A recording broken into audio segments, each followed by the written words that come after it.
ভাত, রুটি, পরোটা, লুচি সবকিছুর সঙ্গে লাগবে মুখে দিচ্ছি। আমি এখানে 4টে সেদ্ধ আলু নিয়ে খোসা ছাড়িয়ে ছোট ছোট পিস করে কেটে নিলাম। গ্যাসের চুলা অন করে কড়াই বসা দিচ্ছি। কড়াই গরম হয়ে গেছে। 3 চামচ সরষের তেল দিয়ে দিচ্ছি।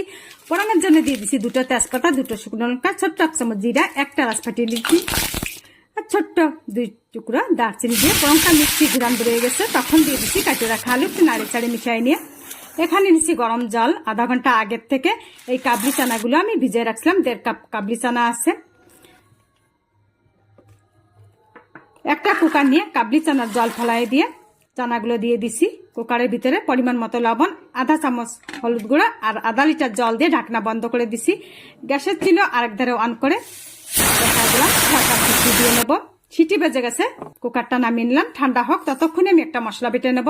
মিক্সির বাটি নিয়ে তাতে দিয়ে দিছি 1 ইঞ্চি আদা ছোট ছোট পিস করে কেটে, 1 চামচ জিরে, 1 চামচ ধনিয়া, 1টা টমেটো দিয়ে আমি বেটে নেব। এদিকে কাবলি চানা থেকে জলগুলো আলাদা করে নিলাম। আর কড়াইতে যে আলু দেওয়া ছিল আলুর ভিতরে দিয়ে দিছি 1 চামচ লঙ্কার গুঁড়ো, সামান্য একটু হলুদ গুঁড়ো, কেন সেদ্ধর সময় হলুদ গুঁড়ো দেওয়া ছিল। তারপরে দিয়ে দিলাম কাবলি চানাগুলো, একটু নাড়ি চাড়ে মিশিয়ে আরো 2 মিনিট ধরে ভাজিয়ে নিলাম। তারপরে দিয়ে দিলাম বাটি রাখা মশলা দিয়ে আরো 2-3 মিনিট মিডিয়াম আছে ভাজিয়ে নেব। শিলে দিয়ে দিছি 6টা কাজু একসঙ্গে বেটে নিয়ে দিয়ে দিলাম কড়াইতে, দিয়ে আরো 1 মিনিট ভেজে নিলাম। অল্প করে একটু চিনি দিলাম। মিষ্টিটা আপনাদের পছন্দ হলে দেবেন, না হলে দেবেন না।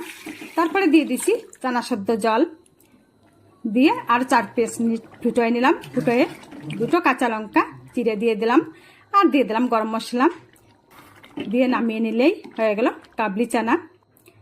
আপনারা কে কোথা থেকে দেখছেন ভিডিওতে একটা কমেন্ট করে দেবেন, যাতে আমি আপনাদের ধন্যবাদ করতে পারি। অষ্টমী স্পেশাল কাবলি চানার তরকারি আজ এই পর্যন্ত। ভালো।